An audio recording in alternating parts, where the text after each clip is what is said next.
کہ جب لوگ نئے سال کی مبارکباد دینی شروع کریں گے آپ کو ڈھیروں میسیجز موصول ہوں گے جس میں نئے اسلامی سال کی مبارکباد پیش کی جائے گی۔ حالانکہ اسلامی سال کی ابتدا بھی قربانی سے اور اختتام بھی قربانی پر ہوتا ہے۔ اس سال کسی کو نیا سال مبارک کہنے سے پہلے قرآن کی ایک آیت کے بارے میں جاننا بہت ضروری ہے۔ سورہ شورى کی ایک آیت میں اللہ فرماتا ہے قُلْ لَا أَسْأَلُكُمْ عَلَيْهِ أَجْرًا إِلَّا الْمَوَدَّةَ فِي الْقُرْبَى کہ اے محمد صلی اللہ علیہ وآلہ وسلم کہہ دیجئے کہ میں تم سے رسالت کا معاوضہ طلب نہیں کرتا سوائے اس کے کہ میری آل اولاد میرے عزیز و اقارب سے مودت رکھنا۔ یہاں اس آیت میں محبت کا لفظ استعمال نہیں کیا گیا بلکہ مودت کا لفظ استعمال ہوا ہے۔ اس آیت کا مفہوم ہے کہ حضور علیہ السلام نے ہمیں سچا دین عطا کیا، اللہ تعالیٰ کا تعارف کروایا، ظلمت کے اندھیرے سے نکال کر ہدایت کی روشنی میں لے کر آئے، ہمیں جینے کا ڈھنگ سکھایا، زندگی گزارنے کے طور طریقے سکھائے۔ اس کے عوض صرف ایک چیز کا حکم ہے کہ میری اولاد سے محبت نہیں مودت رکھنی ہے۔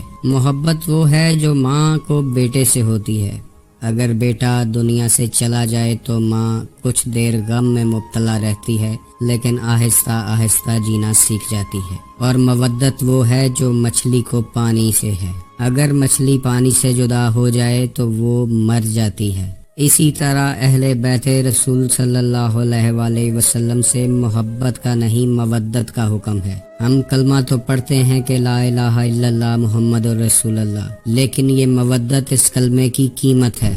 وہ کلمہ جو انسان کی نجات کا سبب ہے، اس کلمے کی قیمت ہے یہ مودت۔ رسول کریم علیہ السلام نے فرمایا کہ میں تم میں دو بھاری چیزیں چھوڑ کے جا رہا ہوں، ایک اللہ کی کتاب جسے مضبوطی سے تھامے رکھنا، اور ایک میری اہل بیت کے جن کے بارے میں تمہیں اللہ سے ڈراتا ہوں۔ حضور علیہ السلام نے فرمایا کہ میری اہل بیت سفینہ نوح کی طرح ہے، یعنی سفینہ نوح کشتی نوح پہ جو لوگ سوار تھے وہ نجات پا گئے تھے، اسی طرح جو لوگ اہل بیت کا دامن چھوڑ دیں گے نجات ان کے لیے نہیں ہوگی، وہ نجات تک نہیں پہنچ پائیں گے۔ حضور نے اپنی پاک اور پیاری بیٹی سیدہ کائنات کے بارے میں فرمایا کہ یہ سیدہ کائنات میرے جگر کا ٹکڑا ہے، جس نے انہیں دکھ دیا اس نے مجھے دکھ دیا، اور حضرت محمد صلی اللہ علیہ وآلہ وسلم کو دکھ دینا اللہ کو دکھ دینے کے برابر ہے، کیونکہ ان سے محبت اللہ سے محبت ہے اور ان سے دشمنی اللہ سے دشمنی ہے۔ ہمارے علاقے میں اگر کوئی فوت ہو جائے، انتقال کر جائے، دنیا سے چلا جائے تو اس کے گھر میں جا کر کبھی ہم مبارکباد پیش نہیں کرتے۔ علامہ اقبال نے فرمایا کہ کی محمد سے وفا تو نے تو ہم تیرے ہیں، یہ جہاں چیز ہے کیا لوح و قلم تیرے ہیں۔ تو یہ کیسی وفا ہے سرکار دو عالم صلی اللہ علیہ وآلہ وسلم کے ساتھ کہ محرم الحرام میں ان کی آل اولاد کو قتل کر دیا جاتا ہے اور ہم مبارکباد پیش کر رہے ہوتے ہیں۔ ان کے 18 سال کے بچے سے لے کر 6 ماہ کے بچے کو شہید کر دیا جاتا ہے اور ہم مبارکباد پیش کر رہے ہوتے ہیں۔ ایک غیرت مند انسان ہر چیز برداشت کر سکتا ہے، لیکن اگر کبھی اس کی بیٹیوں کی عزت پر حرف آ جائے تو وہ برداشت نہیں کرتا۔ یہ وہ مہینہ ہے جس میں آل رسول کی بیٹیوں کی چادریں کھینچ لی گئیں اور ہم مبارکباد پیش کر رہے ہیں۔ نبی دو جہاں نبی محترم صلی اللہ علیہ وآلہ وسلم کے گھر میں ایک نہیں کئی طرح کے دکھ ہیں، کئی طرح کی پریشانیاں ہیں۔ ان کا پورے کا پورا کنبہ کربلا میں شہید کر دیا جاتا ہے اور ہم محرم میں مبارکباد کے ڈھیر لگائے بیٹھے ہیں۔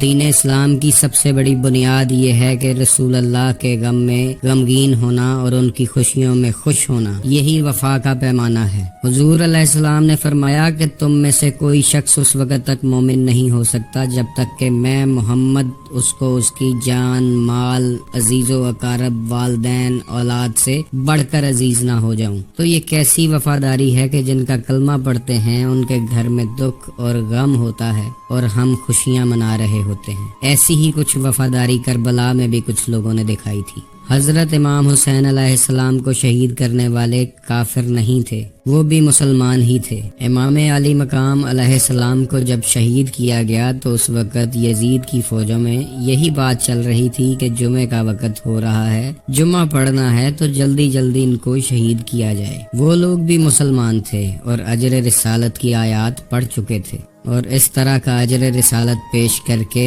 لعنت کے حقدار ٹھہرے۔ جس نبی کا کلمہ پڑھنا ہے اس کی آل اولاد سے مودت ضرور رکھنی ہے۔ مجھے بھی اکثر لوگ جب یہ مبارکباد پیش کرتے ہیں تو میں عاجزانہ طریقے سے ان سے صرف اتنا کہتا ہوں کہ کیا یہ مبارکباد رسول اللہ کو پیش کر سکتے ہو؟ کیا انہیں کہہ سکتے ہو کہ یا رسول اللہ آپ کے بچے تو مارے گئے تو یہ نئے سال کی مبارکباد قبول کریں؟ آپ کا تو 18 سال کا علی اکبر اور 6 ماہ کا علی اصغر شہید ہو گیا تو یہ نئے سال کی مبارکباد قبول کریں۔ کربلا میں آپ کی بیٹیوں کی چادریں کھینچ لی گئیں مگر یہ نئے سال کی مبارکباد قبول کریں۔ آپ کے گھر کی عزت و تکریم تو پامال ہو گئی مگر یہ نئے سال کی مبارکباد قبول کریں۔ آپ کا کنبہ جس اسلام کے لیے اجڑ گیا اس اسلام کے نئے سال کی مبارکباد قبول کریں۔ یہ اجر رسالت ہے جو ہم نے پیش کرنا ہے، یہ رسول اللہ سے وفا ہے جو ہم نبھا رہے ہیں۔ رسالت مآب صلی اللہ علیہ وآلہ وسلم جو ہمیشہ اشک بار رہتے تھے صرف اپنی امت کے لیے،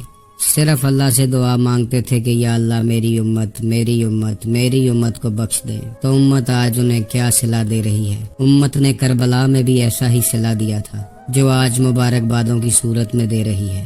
کسی کو نئے سال کی مبارکباد دینے سے پہلے ضرور سوچئے گا کہ کیا یہ مبارک آپ رسالت مآب صلی اللہ علیہ وآلہ وسلم کی بارگاہ میں پیش کر سکتے ہیں۔ ہم محرم کی چھٹیوں میں بھی پکنک منا رہے ہوتے ہیں، یہ رسول کریم علیہ السلام سے وفاداری نہیں ہے۔ یہ ویڈیو کسی خاص مکتب فکر کے لیے نہیں بلکہ سنی، شیعہ، وہابی، دیوبندی سب کے لیے ہے، کیونکہ رسول اللہ صلی اللہ علیہ وآلہ وسلم کا کلمہ ہم سب پڑھتے ہیں، تو جن کا کلمہ پڑھتے ہیں ان سے وفاداری ہی دین کی شرط ہے۔ رسول کریم علیہ السلام اور ان کی اہل بیت کو چھوڑ کر آپ اللہ کی طرف بھی جائیں گے تو اللہ آپ کو نہیں ملے گا، کیونکہ اللہ کا تعارف کرانے والی یہی ہستیاں ہیں۔ اللہ کا تعارف اسی گھر نے کروایا ہے۔ اس ویڈیو کو زیادہ سے زیادہ شیئر کیجیے گا، لائک کیجیے گا، تاکہ کسی ایک کو بھی اگر اس ویڈیو سے ہدایت مل گئی تو وہ آپ کے اور میرے لیے بخشش کا سامان بن جائے گا۔ اس دعا کے ساتھ ویڈیو کو ختم کرتے ہیں کہ اللہ آپ کو اور مجھے حضور علیہ الصلوۃ والسلام اور ان کی آل اولاد سے وفاداری کی توفیق عطا فرمائے۔ آپ خوش رہیں، آباد رہیں، اللہ حافظ۔